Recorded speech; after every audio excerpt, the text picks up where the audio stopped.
দুরূদ শরীফ ফজিলত। সে হজ করতে গেল, সে দুরূদ শরীফ পাঠ করে। ইসুফ সাউদ রহমতুল্লাহ ঘটনাটা, আরে দুরূদ শরীফ পাঠ করো তুমি, কি ব্যাপার? যে হজের পরে বলবো। ঠিক আছে। তো হজের পরে সে গেছে ওনার কাছে, যে কে আপনি চিনছেন আমাকে? ওই যুবক যে দুরূদ শরীফ পাঠ করে।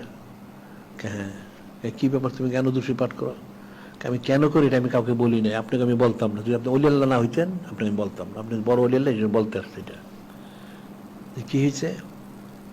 যেরকম আমি আমার হজের সমস্ত দোয়া দরুদ ঠোঁটস্থ কণ্ঠস্থ মুখস্থ, আমরা প্রতিবার হজ করি, একবার দুইবার না, অনেক বছর ধরে হজ করতেছি। তো কি হয়েছে? তার বক্তব্য হলো, সে তার বাবা সহ তার এলাকার গ্রামের এখান থেকে, যেখানে মক্কা শরীফের দিকে একটা মরুভূমি আছে, মরুভূমি পার হইলে একটা গ্রাম, কয়েকটা তারপরে হইলে তাদের বাড়ি। তো ওখান থেকে তারা প্রতি বছর অনেক লোক আসা হজ করতে। তার বাবা আসতো, বয়স হয়ে গেছে। কয়েক বছর আগে তারা এসে মরুভূমি পার হইয়া এইবার এসে শ্রান্তর কারণে তাঁবু টানে তারা বিশ্রাম নিতেছিল। ওই বছর তার বাবা মারা গেছে। মারা গেছে, দেখলো মারা গেছে, ঠিক আছে। তো বয়স হলে মারা যাবে, এটা তো স্বাভাবিক, কিন্তু চেহারা গেছে শুকরের মতো। কিন্তু সে কঠিন বিপদে পড়লো, সে কান্নাকাটি শুরু করলো।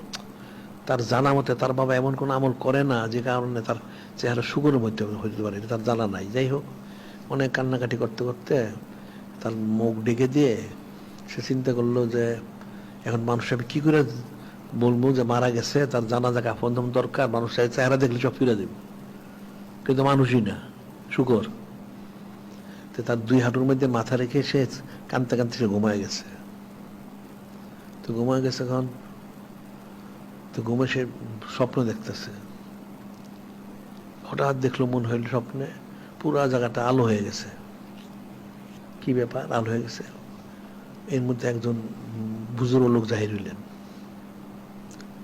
জাহিরে আসছেন এখানে আইসা তার বাবার ওই মুখের কাপড়টা সরাইয়া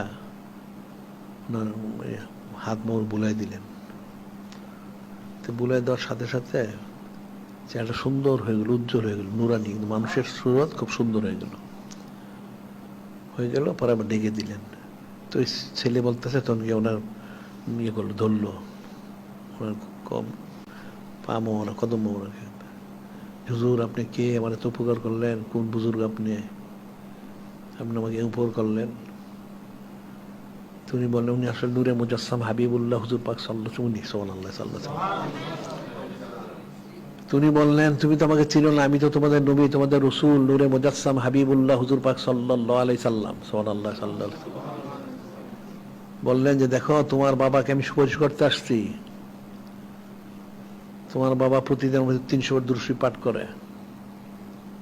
দুরূদ শরীফ তো আমার কাছে পৌঁছানো হয় না। আমি, তোমার বাবা মারা গেছে, এই জন্য আসছি, আকৃতি বিকৃত হয়ে গেছে, 300 বার দুরূদ শরীফ পাঠ করতে, সেই জন্য আসছি। তা আমি সুপারিশ করে দিয়ে গেলাম, তুমি চিন্তা করো না, ঠিক আছে।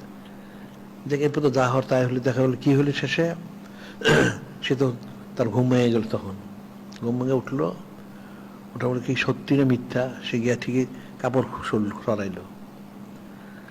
সরাইলো, গেতে সত্যি তো যারা খুব সুন্দর হয়ে গেছে, সে খুশি হইলো। এখন তাহলে মনে করলো, তাহলে তখন তো তাহলে কাফন দাফনের ব্যবস্থা করা যেতে পারে। তো সে লোকজন কিছু ডাকলো, উঠলো, এটা দেখেন এরকম মারা গেছে। সবাই দেখে খুব খুশি হইলো, হ্যাঁ খুব ভালো নেককার বুজুর্গ, আল্লাহ, ঠিক আছে। তাহলে পাশের গ্রামে যাইতে হবে, মরুভূমি পার হয়ে। তো রওনা হইলো। দেখল হঠাৎ হাজার হাজার লোক, 100-200 না, হাজার হাজার লোক আসা শুরু আসতেছে। কি দাও, খন্তি, এই সমস্ত শাবল টাবল নিয়ে, কাপড় চোপড় নিয়ে, বালতি টালতি নিয়ে, পানি টানি নিয়ে আসতেছে। কি ব্যাপার, আপনি কোথায় যাচ্ছেন? এখানে একজন বুজুর্গ ওলি আল্লাহ মারা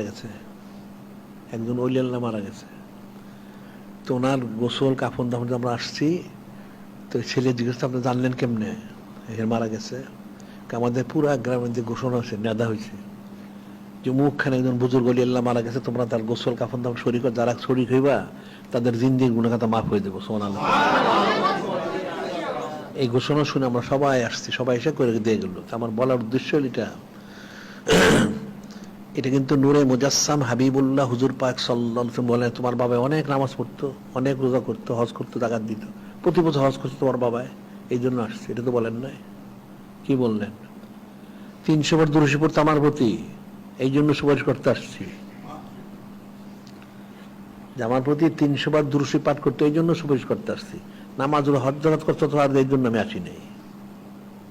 তাই বিষয়টা এমন কেমন হইল? ওই কাফেররা কি এটা বুঝবে না? নূরে মুজাসসাম হাবিবুল্লাহ হুজুর পাক সাল্লাল্লাহু আলাইহি ওয়াসাল্লাম সব মালিক উনি। ওনার প্রতি সে সালাত পেশ করত, সে মারা গেছে, তার আকৃতি বিকৃতি, তার আমলে কি ত্রুটি তারটা তার উপরেই। এই জন্য উনি সুবেশ করলেন, ঠিক আছে, তাকে তার বেহেশত তার ওয়াজিব করে দিলেন। সুবহানাল্লাহ। উনি যে শাফাতে কুবরা, যে শাফাতে কুবরা খালি হাসরের ময়দানের জন্য না, অনন্তকালের জন্য, সৃষ্টি শুরু থেকে শেষ পর্যন্ত অনন্তকালের জন্য ওই সুপারিশটাই করলেন। তার আমলে কি আছে, কুফরি আছে না শিরক আছে, তারটা তার উপরে। চেহারা থেকে গেছে বিকৃত চুকের মতন হইয়া, কিন্তু ঘোষণা হইলো বড় ওলি আল্লাহ মারা গেছে। তো ওলি আল্লাহ কবে? হ্যাঁ, ওলি আল্লাহ কবে? তো ওলি আল্লাহ চেহারা চুকের মতন হয়েছে কেন? তিনি এত হইলো বড় ওলি আল্লাহ মারা গেছে, তার গোসল কাফনে যারা শরীক হইবা তাদেরও দিন দিন গুণগাতা মাফ হয়ে যাব, তারা সবাই নাজাত পাবে। কেন? 300 বার দুরূদ পাঠ করছে, এই জন্য নূরে মুজাসসাম হাবিবুল্লাহ হুজুর পাক সাল্লাল্লাহু আলাইহি ওয়াসাল্লাম সুপারিশ মোবারক করছেন, এই জন্য সে উদ্ধার হয়ে গেছে। হ্যাঁ, নামাজ হজরত বাদ দিতে হবে না, করতে হবে, কিন্তু এটাতে কিন্তু সে রেহাই পায় নাই। সে রেহাই পেল কেন? দুরূদ শরীফ। আর দুরূদ শরীফটা কি? নূরে মুজাসসাম হাবিবুল্লাহ হুজুর পাক সাল্লাল্লাহু আলাইহি ওয়াসাল্লামের সাথে নিসবত, মহব্বত, একটা মাত্র একটা সুতা স্থাপন করতেছে মহব্বতের। ওই সুতাটার কারণে সে আজকে নাজাত পেয়ে গেল। এমন বন্দি করতে সে পারে না, এই জন্য খারিজিরা জাহান্নামে যায়। অনেক নামাজ পড়ে, রোজা করে, হজ করে, যাকাত করে, অনেক কিছু করে, মসজিদ মাদ্রাসা করে, নাজাত একটাও পায় না, একটাও নাজাত পাবে না, সব জাহান্নামে যাবে। কারণ তারা মূল ঈমান যেখানে, সেখানে তারা সংযোগ স্থাপন করতে পারে নাই। মনে রাখবা।